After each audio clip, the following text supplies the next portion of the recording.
Cool. Well, welcome to the Beyond Cinema studio up here at Sundance. Ramin Bahrani, Michael Shannon. Firstly, congratulations on the film, mate. I mean, it's travelled already. You've gotten to see it with different audiences. Yes. Venice was the first place, I think. Toronto, where we were, AFM, had some Telluride. screenings. Telluride.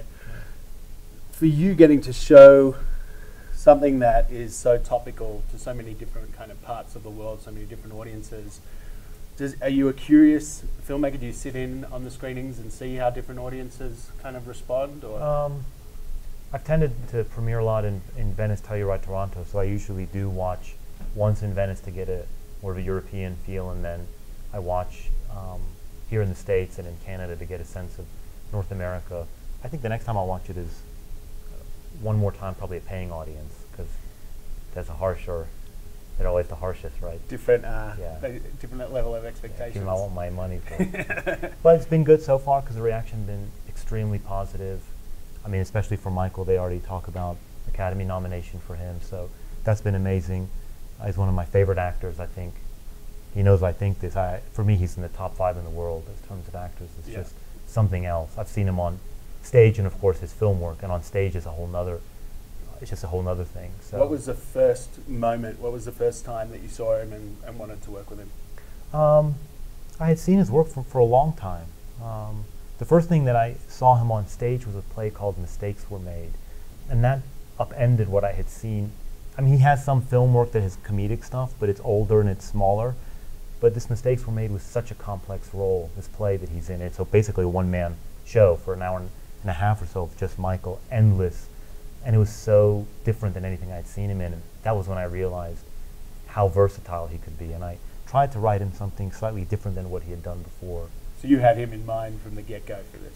I don't want to say from the get-go, but once I started to have a draft that I knew I had to start looking for actors, yes. Yeah. And Michael, for you, I mean, obviously you're a busy man these days and you're getting some really good stuff coming to you and great lead roles, you know. For you, what you want from a director when you sit, because you can't obviously take everything that comes along, when you sit down with them for the first time, what do you do? What do you like to have from them? Do you like to see a lookbook? Do you want to just have a chat? What's a lookbook? It's usually the most compelling thing is just a strong vision, a relentless vision about something. A lot of the films that I gravitate towards seem to have some sense of purpose, that they're not just a means of killing time, that you'll walk out with something more than what you came in with, at the risk of sounding, you know, self-righteous or whatever. But Ramin has that relentlessness. He works harder than pretty much any other director I've ever worked with, and also as a writer, he's relentless. And because that's how I approach my work. I'm never satisfied, and Ramin feels like a brother in that regard. He's never satisfied either. I mean, at the end of the day, you have to be eventually, because you can't just stay there forever doing takes. But you eventually just abandon and move on. But we do share that we always wish and think we could have done something better. Yeah. You know. So do you allow for that when you're shooting? Do you allow? Oh, yeah. Do you allow time for exploration? Oh, endlessly. Especially on this film, I feel more than any film I've done in the past. This is my 5th film now. I think I felt just more confident, and I had very strong actors, so I felt very secure with them, and I hope at least they had the same feeling for me, that the structure of the script, they basically, look, we're talking about a social film, but it's a deal with the devil. It's a Faust. And we talked about this thriller. It's a thriller. It's a gangster film where Michael's kind of pulling in a sheep into his kind of corruption and seduction, with all the social things that Michael referenced in the kind of to be or not to be part of the film. How do you live and all that. But the structure of the script was, I think, so solid that I felt even more comfortable for things to drift around on set. I think what I was surprised by, and Michael and Andrew know this because I would chide them about it, I've done a lot of films with non-actors and I like to do very long takes, and I don't like to shoot coverage at all. I think it's more risky in any way. It's old school. A good filmmaker should be able to do long takes and move on. And when I started to do long takes, like the opening shot is a very long, 3-minute, very complicated shot with endless Michael and a lot of dialogue. And I realized him and Andrew both would get freaked out when I told them I'm not shooting coverage. And I would bother them and say, should I bring the non-actors who didn't even know what coverage was? So, but they, of course, delivered. Ignorance is bliss. They delivered anyway. The thing about Michael and Andrew that I like so much is their acting styles are quite different. And the way they approach the scene is very different, which ended up being very good because it created spark and energy and tension between them as characters, which was important to the film because as Michael's character seduces Andrew into this world of corruption and seduction, Andrew always feels a little unease about it and some conflict in himself and with Michael's character. And I think as actors, their different approaches helped that somehow. Yeah. And that, I think, really worked. And then, of course, Laura, always good in everything. Yeah. I just watched Blue Velvet again, and it's like... And she's getting recognition now for Wild Yeah. as well, Wow, obviously, yeah, just yeah, got yeah. Deserves nominated it, yeah, again. yeah, And, that whole thing, you know, you talk about, you know, having a film that might have a little bit more purpose. Obviously, you this morning, I was at the Library Theatre this morning, and you were talking about how, you know, 3.5 billion people on this planet have as much say in what's going on this planet as about 85 individuals who hold In terms a of wealth, yeah. similar level of wealth. Yeah. I remember like interviewing, one of my first interviews was with Ben Kingsley, Sure. and he was saying, I never come out and just talk politically about anything, but if you look at my body of work, a lot of the choices I make are because of the things I believe in. Yeah. So, Michael, for you, you know, working with Jeff time and time again, got another film coming out with him later this year, I think, right? Yeah. Midnight Special. Midnight Special. But it's kind of cool microcosms, these kind of small situations that have these macro issues at hand, right? So would you say that that's something that you're intentionally trying to kind of keep a hold of as you kind of keep working? Yeah, I mean, it makes it easier to participate, I think. I mean, because I don't know everything that's going on in the world, but I feel like I have a certain awareness of what's going on in the world, and there's a lot of troubling things going on. And if you're going to do this make-believe, pretend stuff for a living, you should, I don't know, try and find a way to make it relevant, I think. I mean, I even think with something like Man of Steel, a lot of people are like, well, then, if you say that, then why did you go do Man of Steel? And I was like, well, if you look at Man of Steel, it's kind of interesting because, I know this is going to sound ridiculous, but we're kind of living on Krypton right now. Like, this place is about to go up in smoke, and it's like, and this whole notion that you can just go to another planet and take it over, we'll be fine because we can all just get on a spaceship and go somewhere else and start the whole thing up again. I mean, you hear people literally talking about that like it's a realistic possibility. Yeah. And I found that fascinating that we could tell that story in the context of what's ostensibly a comic book movie.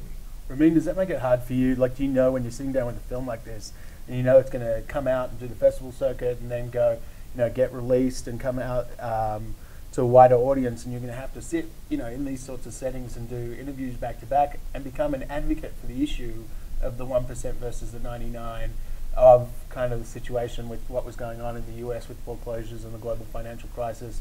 Is that even something that you contemplate when you know you're going to invest time in a movie, that you know you're going to have to kind of almost be considered an expert in the social ramifications of it all?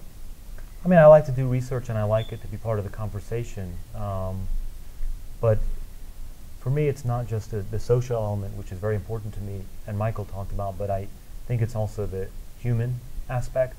I think Michael's character has a lot of huge conflicts because he's not just a bad guy. I mean, they're comparing him to like a modern day, icier version of Gordon Gekko from Wall Street. The movie's getting compared to like a modern version of Wall Street. But his character actually very complex because you understand he when he reveals a few things about himself, about his past, he realized that he doesn't know any other way to survive but this. And he's been put in that situation. And Andrew's character starts to get pulled in that situation, and so then you're getting into questions like to be or not to be, and how is a human being going to live? How far is Andrew's character going to go to protect his family, to provide for his family? What is Michael's character prepared to do that for his family? how far is he prepared to go? And these become actually very moral and very human issues that, to me, are actually very important. I'm not going to say they're more important or less important than the social aspect, but for me, they're very important. And what did it mean, like shooting? You shot mostly in and around New Orleans, right?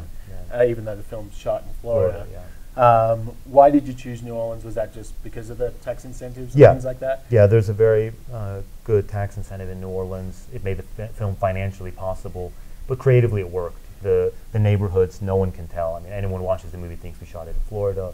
There's a great pool of talent there, crew and cast.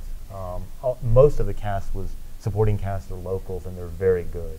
Well, what I liked about talking with Noah Lomax is that his family's originally from New Orleans, left kind of evacuated as a result of Katrina, but forced into kind of this motel life that similarly was caused to all these kids and all these families. Now going back, have you shown it to anybody? Has it played anywhere where there are kind of a lot of these families in existence?